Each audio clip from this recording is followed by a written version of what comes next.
Hello, and welcome to the first in 5 sessions of Engage in 5. This is a series of webinars that we will be hosting for the next 5 weeks, and the purpose is twofold. First, I want to be able to share with you what research says actually motivates students to engage in learning. We know this year has been a very difficult year, and we want to make sure that we're ending the year strong, that students are able to finish this year with a little bit of momentum going into the summer.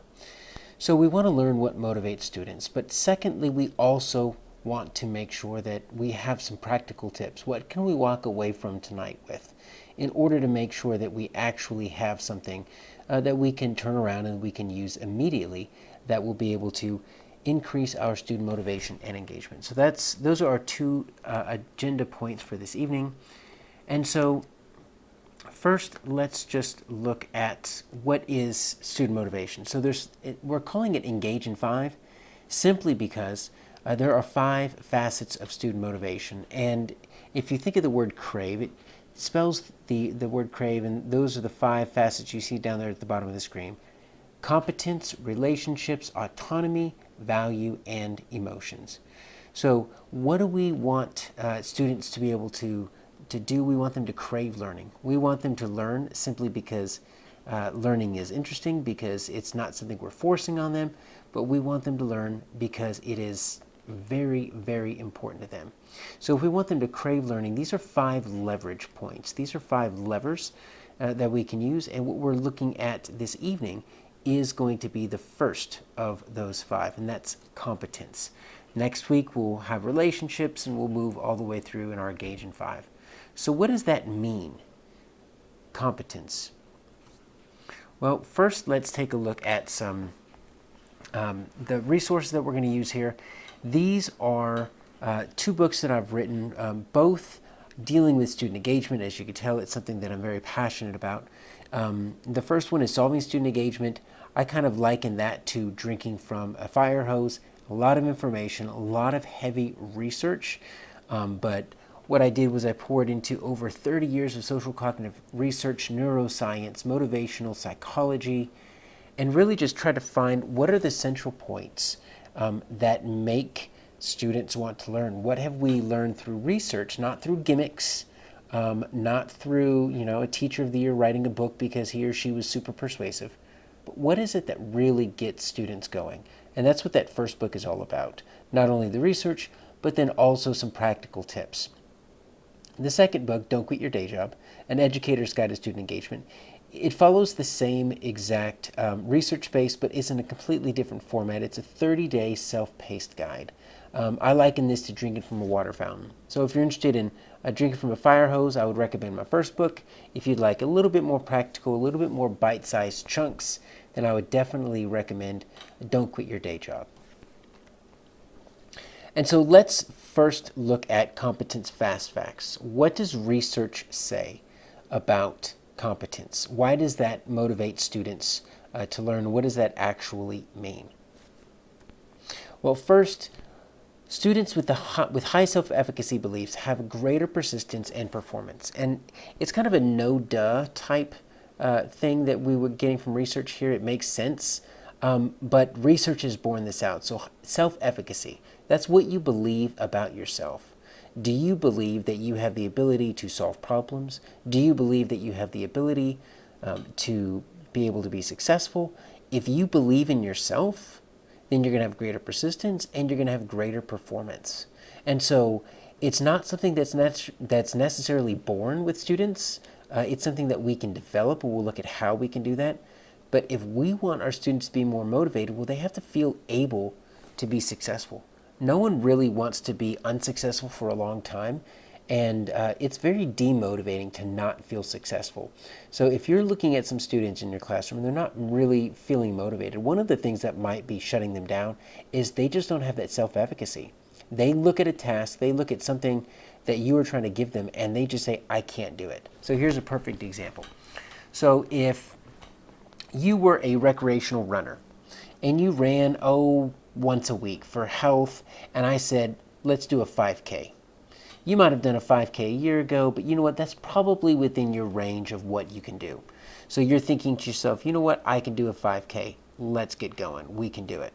So that's going to motivate you to be able to persist and to be able to train and get going with that, simply because you feel like you have the ability to do it. You've run before. But if you are a recreational runner and you maybe run once a week and that's it, and I say, we're going to run a marathon. So next weekend, I'm signing you up. You're going to run 26.2 miles. You are not going to have the energy to do that. You are going to be demotivated and you are going to say, I can't do that. It's too hard, because that's beyond your ability. That's what some of our students feel like in class. You're giving them a task. It makes perfect sense to you. You think that it's within their realm, their ability to be successful, and they're looking at it like, you want me to run a marathon and I can't even run down the block. So if we want to increase motivation, we have to look at their self-efficacy. And if the higher self-efficacy they have, the greater persistence and the greater performance they're going to have. Now, their ability beliefs, their beliefs in their ability to get things done, what's very interesting is it actually has a greater predictive power than prior grades. So this was a very interesting study into which they sorted students, the researchers sorted students into high-performing students and low-performing students simply based on their past grades. And so after a while, you know which students are probably going to do well, which students are probably going to do not so well. And so there's a new unit coming up. And so the researchers asked the students, how do you feel you're going to do with this new unit? Even though you might have done successful on something in the past, a new unit, maybe that past success is not going to transfer over. And what they found was that some of the quote-unquote high students thought they were going to do well, and some of the high students thought they were going to do poorly. They didn't think they were going to do well on this unit. And then the reverse happened as well. Some of your quote-unquote low students thought they weren't going to do so well, and some of them thought they were going to do fine.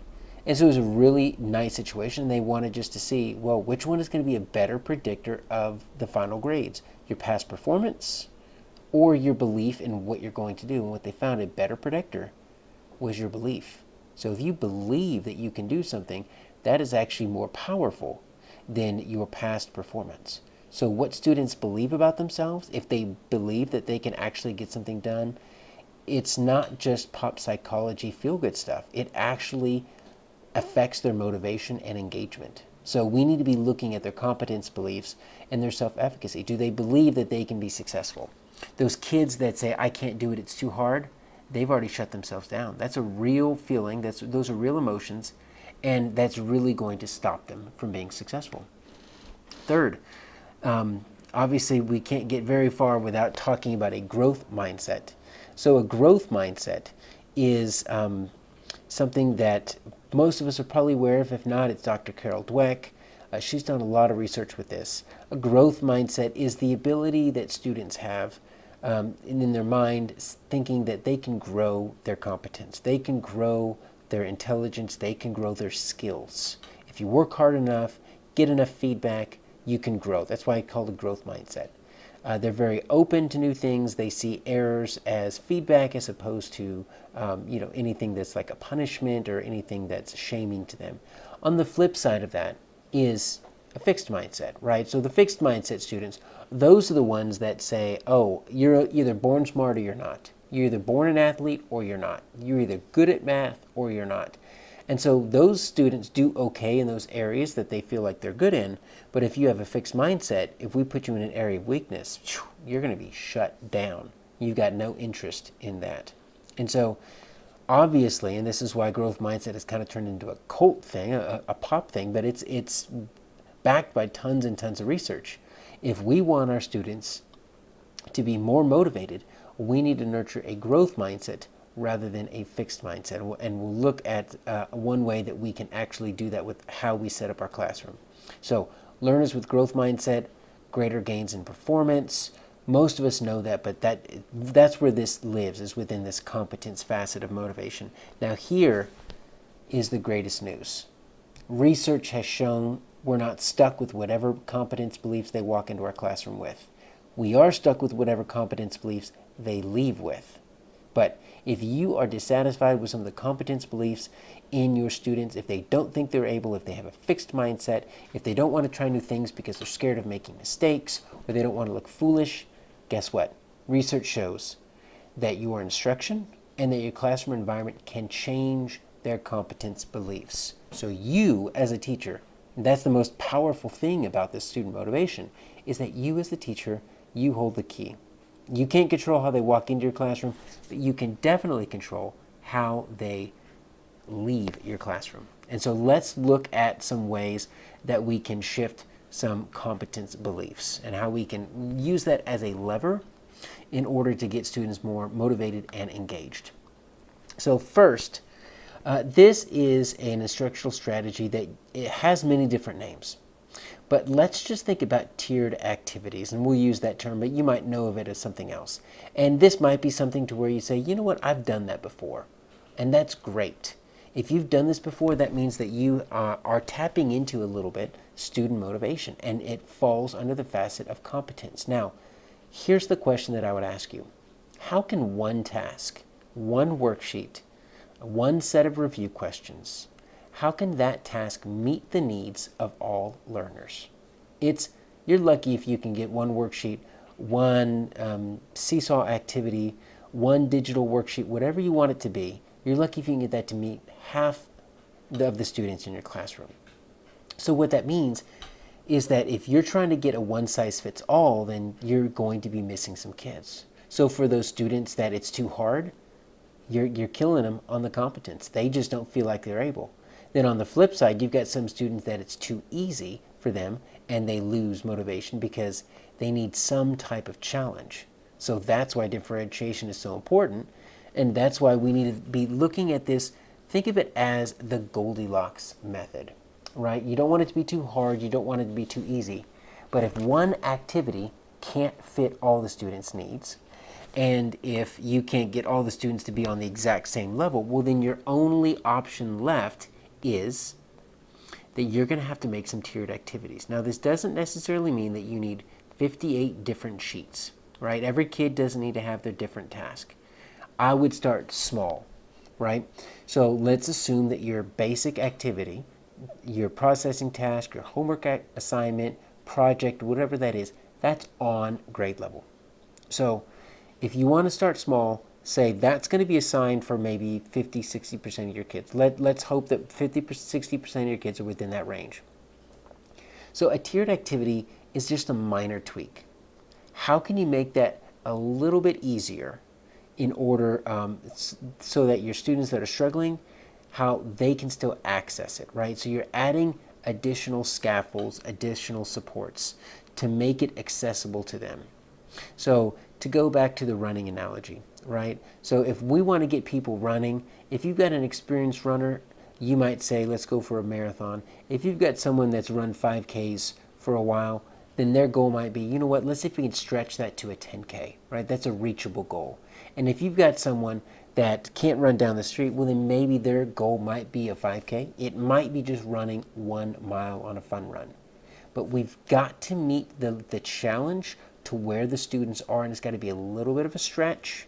But if it is out of their reach, there is a reason why students give up. There is a reason why students say, I can't do this. They quit, they put their head down, and they pull up their hoodie because it's demotivating when it is out of their reach.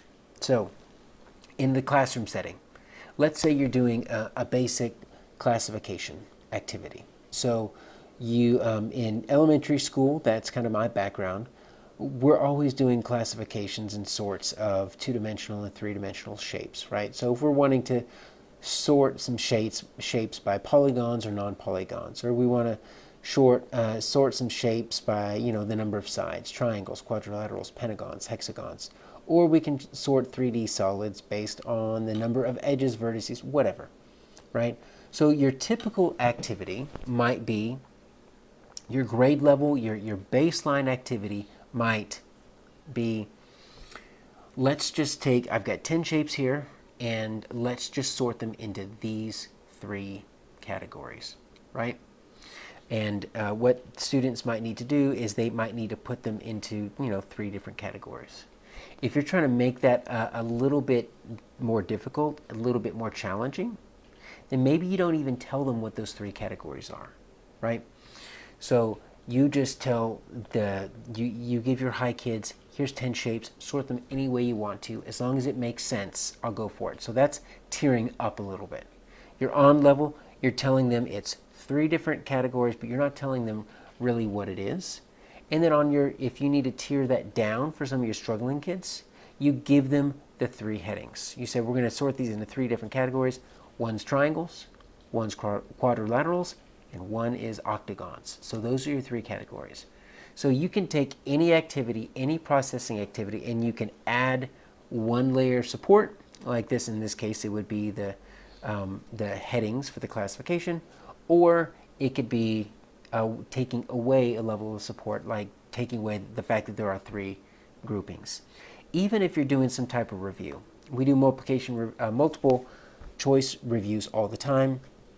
A simple way, if that's your grade level activity, right, your on level activity, a simple way to tier that up for some of your advanced students is just make it a free response, right? It's a lot more difficult to just answer a question on your own. Even if it's a reading question, make them answer the question on their own. Don't let them choose between A, B, C, or D. Make them write out their answer. You have to be a little bit more forgiving on your grading if it's reading. If it's math, you can look for a hard answer. And then if you need to tier down a little bit for your students that are struggling, take away an answer selection. Give them between A, B, and C as opposed to A, B, C, and D.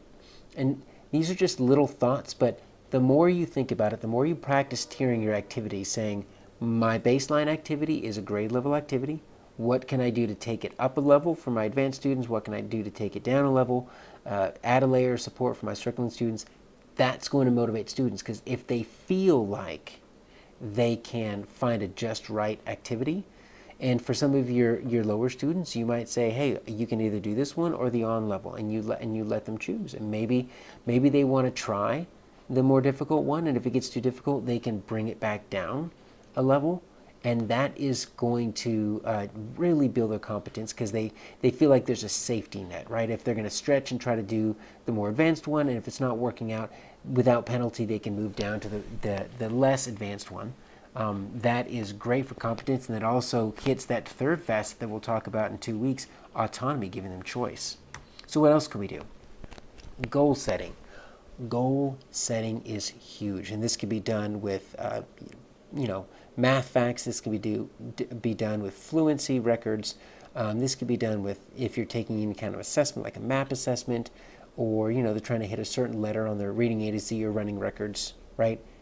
Everything can be a goal. Help them set a goal. It needs to be measurable, right? So if we're setting goals, it needs to be measurable for the student.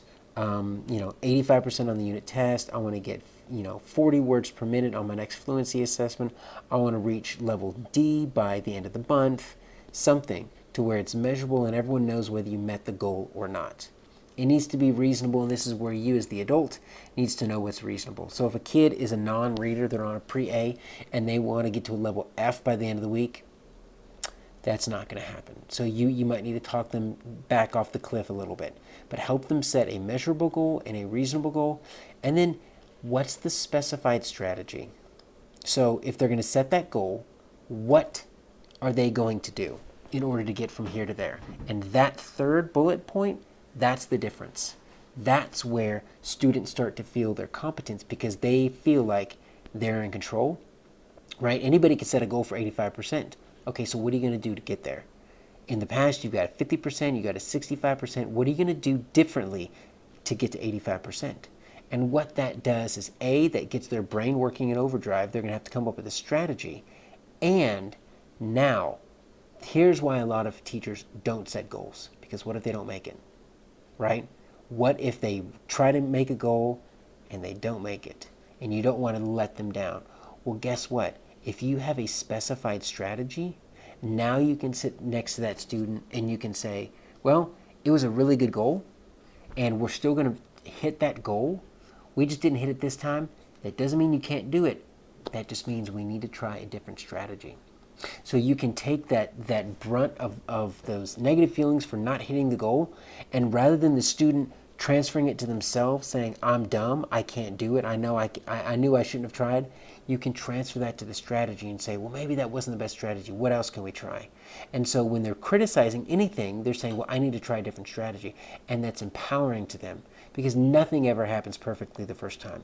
But that builds their resilience and their competence. So think about all the different things that you do in your classroom. How can you help your students set goals that are measurable, reasonable, and have a specified strategy? That's the key. And then let them track it, let them put it on a graph, put it up on the wall, put it in their planner. Setting goals really builds competence, because once they start hitting those goals, the efficacy goes up, the self-efficacy goes up. They start believing in themselves. They start seeing that they're hitting these goals, and even if they're not hitting their goals, well, now you can start looking at some different metacognitive strategies and some different study strategies, right? And you can even bring up possibly it's the fact that their behavior is not quite helping anyone else, so maybe instead of talking during class, they need to pay attention, they need to take better notes. That opens a door for you to talk about some of these things you've probably noticed and how they are or are not applying themselves. So these tiered activities and these setting goals, these are two strategies, just two, that we can use for competence. So Henry Ford said, whether you think you can or you think you can't, you're right. What you believe is going to determine your destiny. And so if we want our students to be more motivated through the facet of competence, then we need to start working on their beliefs. And it's not just sunshine and daffodils. We need to actually help them be more successful. Two simple ways to do that are the tiered activities and the setting goals. Now that is just two tiny activities. There's a lot more in my books, and I just created a full online 12-hour CPE course. So this is like attending a 2-day conference, and you can find it. It's 50% off between now and the end of this Engage in 5. So it's going to run through the end of April, 50% off the price. You can find it at aarondaffern.thinkific.com. And then also, there are additional resources, and you can find a handout that includes these resources at aarondaffern.com/engage. That's the same website that you use to sign up for this particular webinar. I've got my books there that I mentioned, Solving Student Engagement, Don't Quit Your Day Job. There is that online learning that I mentioned with Thinkific, that you can do a self-paced, fully online 12-hour CPE course. I am an authorized provider by TEA, so it's great for CPE hours. And I also train schools and districts for one-day trainings and even some follow-ups with student engagement. And included in your handout at the very last page is a link to a student engagement survey. It's something I just put together for that online course that I'm very interested in. If you want to just get a handle and kind of quantify some student engagement in your classroom, well, this would be a great way. It's survey is free to use, and the reference for the study that it was adapted from is also in the survey itself. But it's a really simple survey that you can use and just use as a baseline, and then give to your students in 3 weeks and give your students in 6 weeks. And you can really see, hey, is my engagement increasing? And it's also broken down by those 5 facets. So there's questions on competence, relationships, autonomy, value, and emotions. All that is available and linked in the handout that's available on my site that you see there, aarondaffern.com/engage. So thank you all for joining me this evening. I really appreciated it. And you can come to our next webinar, March 30th. It's the same time, 8:30 to 9 Central. If you are unable to make it live, I will record it again, and I will send out an email with a link to the recording. Next week, we are looking at the facet of relationships. We have just started digging into motivation and engagement. We've only hit one of the 5 facets, and we just scratched the surface of competence. So come back next week, and we will learn about relationships.